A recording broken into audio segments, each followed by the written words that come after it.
Você põe no questionário. Hoje eu vou ensinar a fazer um lançador para sua efeito caseiro. Esse aqui é o lançador. Aí você pega fio dental, fita, quer dizer, fita não, esqueci o nome.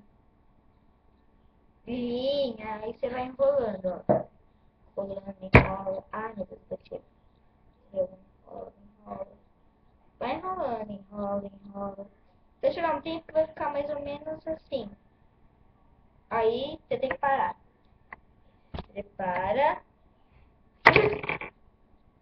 Tem vezes que não dá muito certo, galera. Tipo agora. Você tem que demora pra pegar o jeito da coisa.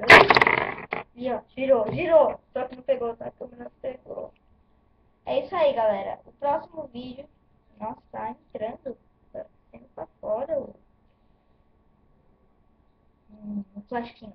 No próximo vídeo eu vou ensinar a fazer um bem-estágio.